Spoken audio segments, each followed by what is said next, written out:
Hey friends, today on Gardening with Creekside, we're going to do part 2 of the new introductions from Proven Winners. These are the 2023 annual introductions that will be in your garden center this spring. So grab your gardening journal, grab a nice beverage of your choice, get nice and comfy because we're going to talk about plants and lots of fun plants that you're going to want to add to your garden this growing season.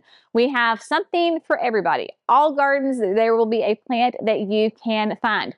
This is part 2. If you missed part 1, check out the link above and you can go back to that video because we have like 11 or 12 plants in that video that you do not want to miss. So be sure and check that out. Without further ado, we're going to jump right on in. One of my all-time favorite families in the Proven Winner Annuals is the Surefire begonias. I tell people all the time when they're looking for a hardcore winner that is low maintenance but is a massive, fantastic performer, you cannot go wrong with the Surefire begonias. They already have pink and red, and now we are going to introduce Surefire White and Surefire Cherry Cordial. Some really fun new color additions. So let's do the white one first. Surefire White. Surefire White has pure, clear white flowers. It does have a nice little yellow center to it. So there is that little bit of yellow in there. And then a nice, bright, vivid green foliage on it. Surefire begonias, whatever variety you choose, do great in both the sun and the shade. They are extremely versatile. They will do great in the landscape, massive performers. They will do great in containers, massive performers.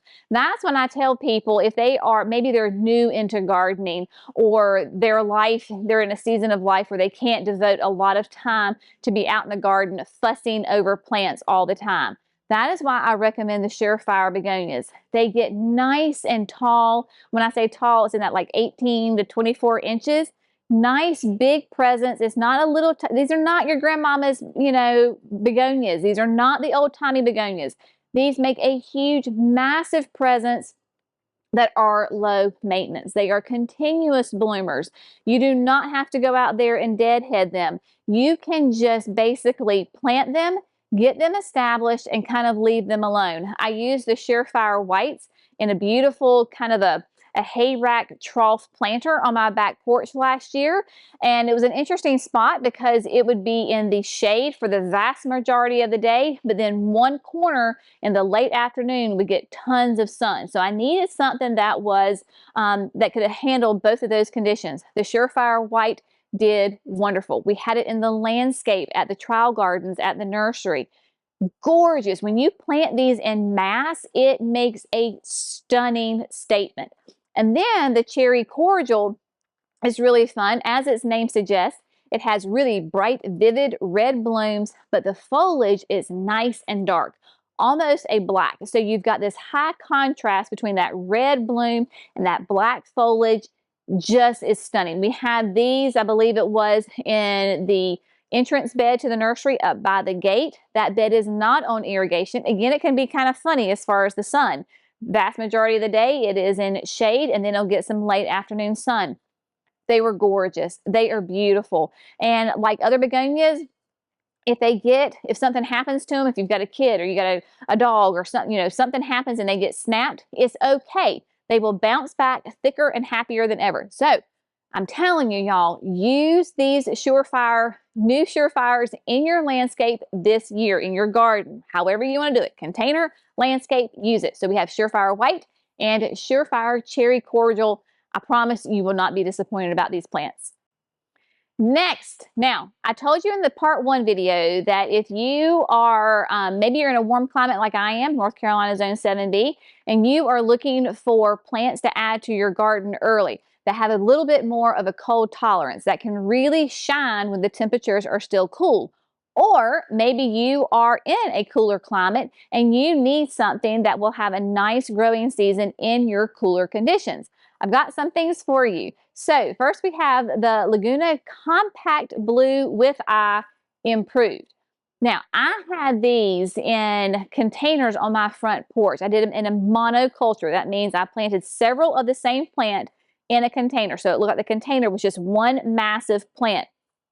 Beautiful. I was really impressed with these. This was the first time I have ever grown any of these plants, but just a beautiful, really a true blue flower with a white center. Nice and low, so this would be great in a container, like if you wanted to put it in the front of the container, have it spill out a little bit.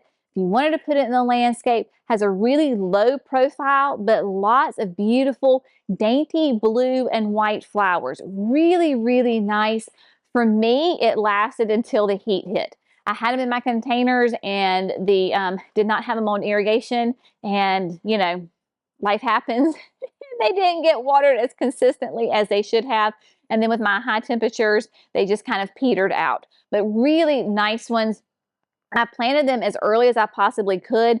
Temperatures were still quite cool. Of course, in the day, you know, it would warm up to the, 50s, 60s, 70s, and then the nighttime temperatures would go down, relatively low for us in the early spring.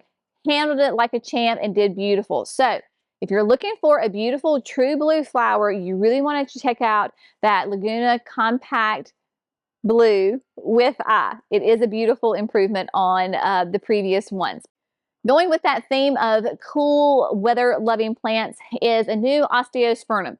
Now this is a beautiful plant, very daisy-like blooms. It is the Bright Lights Horizon Sunset.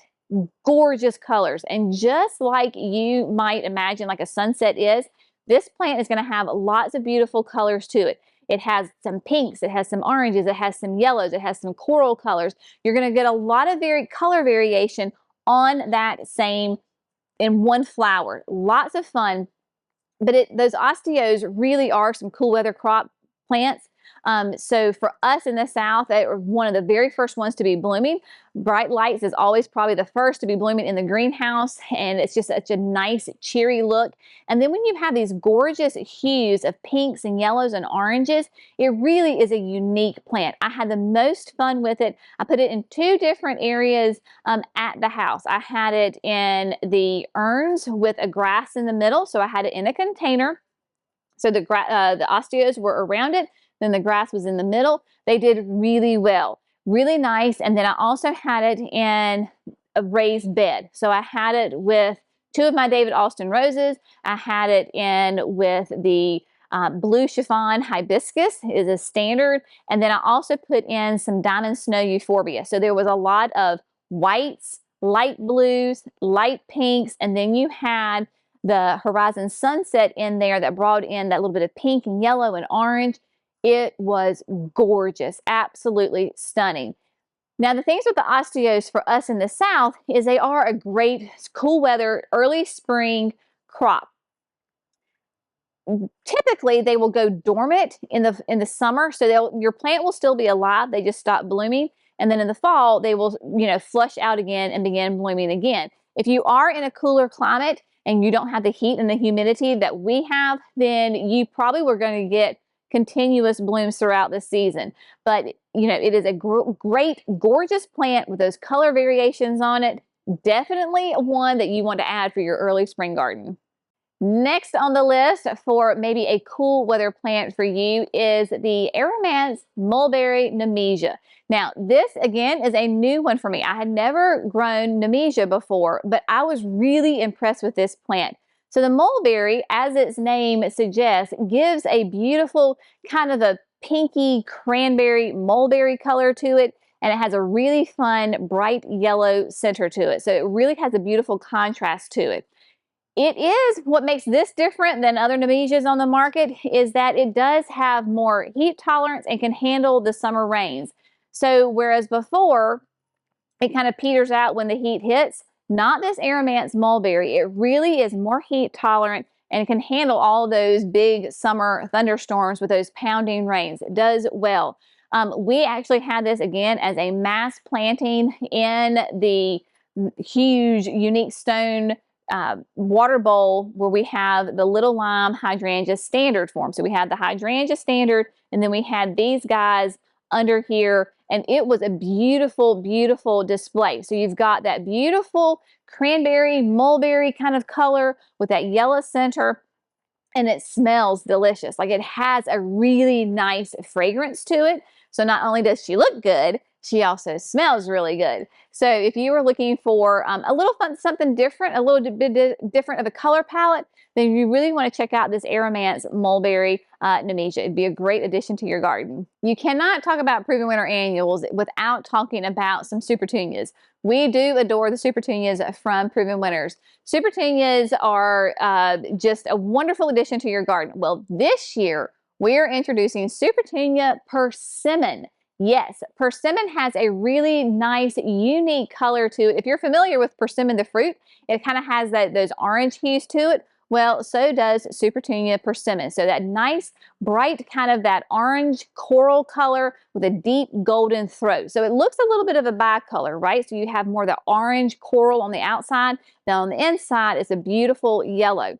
Supertunia Persimmon, just like the other Supertunias, will do great in both the landscape and containers because they can handle more moist conditions.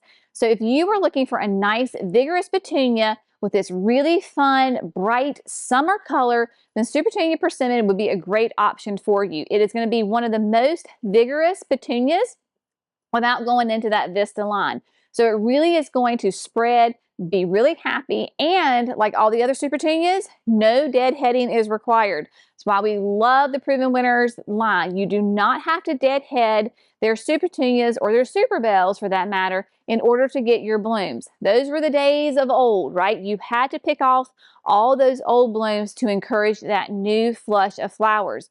No deadheading is required on any of these plants. So if you were looking for a really fun pop of summer color in either a container, a hanging basket, or your landscape, then the Supertunia Persimmon is going to be for you. We have had numerous customers last year that happened to see it out in the landscape because we had it in the trial gardens. They loved it. It was an absolutely gorgeous plant.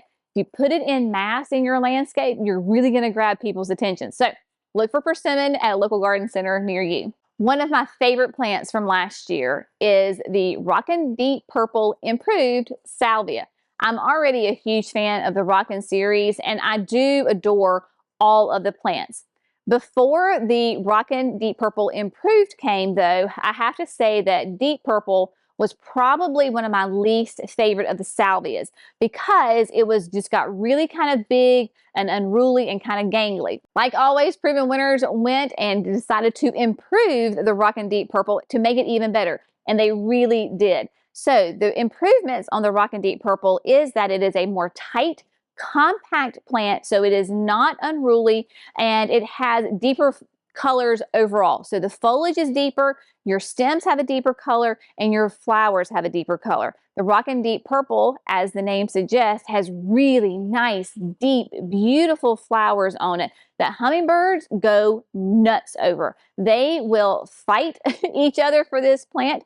They do not care that you're standing right beside of the plant. They will come and feed on this salvia. The whole Rockin series of salvias are wonderful, and by them improving the deep purple, it just makes the whole line just a more stronger, complete line. I had it in the landscape, I had it in the rose garden, and it was spectacular.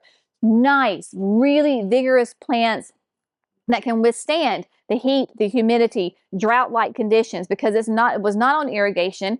Get it established, get those roots going, and then once your roots are established, really you can kind of leave it alone. At least I could in my garden. And then because it has such a great vigorous root system, does really, really well. Gorgeous color. So when you have maybe you have roses of a light pink or a white, and then you compare it with a nice deep purple flower like the deep purple salvia, it is a gorgeous contrast with each other. I also had it in the wheelbarrow at the nursery, and there it did wonderful just as well.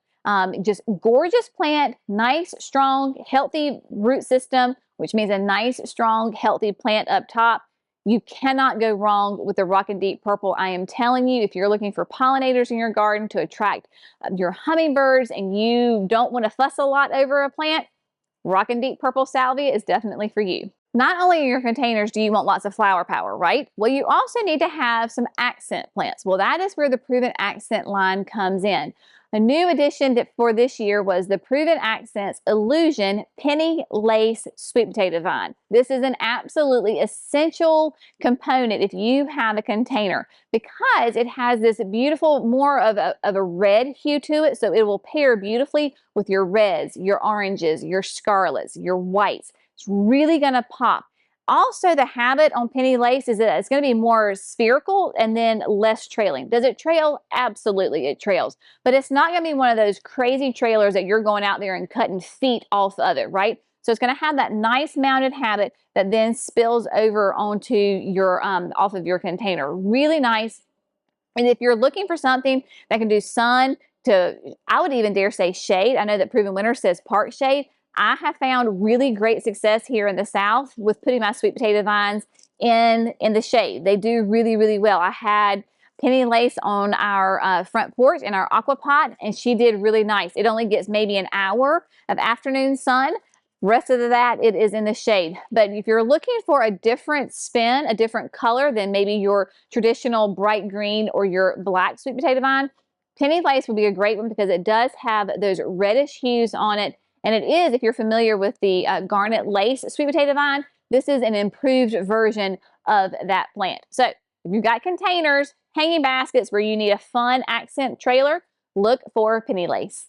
If you are familiar with the Proven Winners line of annuals, then you are probably pretty familiar with the Tut series of plants. Now, that may not be an official title to these plants, but there's already King Tut, Prince Tut, and Baby Tut. Well, every family needs a good queen, and so this year, Proven Winners is introducing Queen Tut to the Tut family. Such a fun plant. For a plant that produces 0 flowers, this is about as fun as you can possibly get. Queen Tut is going to be nice and short in stature, so it is not going to be anywhere close to the size of Prince Tut. Prince Tut can get nice and big.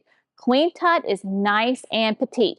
Makes it perfect for like the landscape, depends on your landscape. It could go in the front of your landscape if you have really tall things, or if you want to put it in the middle and then put petunias in front of it, it would be great. We also have had it in containers and it does really well. Just like the other Tut family members, Queen Tut does really well in moist conditions. It can actually be a pond plant, a water plant, a bog plant. So if you've got an area that is notoriously wet and you just have problems growing plants in there, put Queen Tut in there. She will be gorgeous, especially if you want to put, 3 of them together so it looks like one massive grass. It would be spectacular. Queen Tut also has a more open, airy look to it. So you have these beautiful stems with that classic little feathery balls on the top of it, like the other Tuts in the family. But what I loved about her was that she was nice and short and had that open habit. She wasn't really dense. So it just brought an airiness to the space. It was a fantastic plant. I really think people are going to go nuts over this one. We had it in the landscape and we had it in the water trough at the barn. I'm telling you, that water trough was just great. We had all sorts of fun things in there. But it's really nice because if like petunias and things that were growing between it, and then you'd have Queen Tut popping up out of it. So really fun in containers. Add Queen Tut to your shopping list for this spring. For my folks who have shade gardens, Heart to Heart Caladiums has a new one that will be coming out onto the market this year. This is Snow Flurry. The Heart to Heart series is all the caladiums with Proven Winners. Snow Flurry is a fancy caladium. Doesn't mean that she's high maintenance, not at all. It just means that a fancy caladium is more shade loving. So this is going to be one for your shade to part shade garden. If you do get sunlight, it would need to be more like morning sunlight. Snow Flurry is really fun because it has this really dark green veining and edging with this beautiful white coming out in it. So it's perfect for those shade gardens because it will bring a pop of brightness and lightness to maybe a dark corner of your garden. Caladiums do great in the South. If you have high heat, high humidity, especially nights that stay hot and humid and sticky, caladiums are great. It's one of probably the underused plants that I have found. And so when you go to your garden center in spring, they may not be there yet because it's not hot enough. Or if they are there, they're going to be nice and small. When you buy your caladiums, it's kind of like the lantana. They love it hot and humid. You have to see beyond what you're looking at right there. If you want to see a full-size, gorgeous plant, come to the nursery in like July because it certainly is hot and humid there. But the snow flurry will do really well in your containers and your landscape. Really nice, and you can pair them with impatiens. You could pair them with all sorts of other, coleuses, ferns, hostas. Mix those in to bring that pop of color to your garden. White is really popular right now, and that is one of those things that with a caladium, it's not a bloom, and so it's not going to get as messy or dirty as some people complain about, like white flowers. That snow flurry is going to hold that beautiful white against that dark green on the leaf. So if you've got a shade garden and you need a little bit of brightness, low maintenance plant, you cannot go wrong with the Heart to Heart Snow Flurry Caladium. Okay, my friends, so that wraps up for the new introductions that we are covering today from Proven Winners. So if there is something that you have seen in either one of these videos, I really highly encourage you either to take screenshots of the information that is on the screen so that you will have them, or write them down in your gardening journal, because I don't know about you, but for me, the biggest lie that I tell myself is, oh, I'll remember that. Well, 3 days later, let alone 3 months later, I do not remember what that plant is called. And so when you're going to your local garden center, it certainly can be helpful if you can give them an exact name instead of like, oh, this plant is really pretty and it's yellow. They might need a little bit more information on that. Also, contact your local garden center right now and ask them, are you going to be carrying the Supertunia Persimmon? Are you going to be carrying the new Mini-Me Watermelon Coleus from Proven Winners? Ask them, because odds are is they are putting in their orders for this season right now. It is certainly not too late to add to their orders. So encourage them to carry these plants that you want, because that is something that we hear all the time, both on our social media and folks who come, travel hours upon hours to come visit us at Creekside to shop, is nobody carries these plants around me. So the only way that these nurseries and these garden centers are going to carry them is if the customer asks for them. So reach out to those local people, those local garden centers that you visit, and ask them to carry specific brands, like specific plants. And so that way they'll know that the demand is there. Share this video with them for sure, so that way they know exactly what you're talking about and they can see for themselves what these beautiful plants are like. I hope you have found this informative. I hope you have found it fun. I hope it has brought a little bit of brightness to your day. It is a dreary, cold day here in North Carolina. That is why we are in the greenhouse, because we can turn the heat on. It's cold and rainy today. I too am ready for spring, just like I know that so many of you are. It will be here before we know it, and it is going to be a gorgeous, glorious growing season. As always, thanks so much for gardening with Creekside. Y'all have a fantastic day, and we'll see you in the next video. Bye, friends.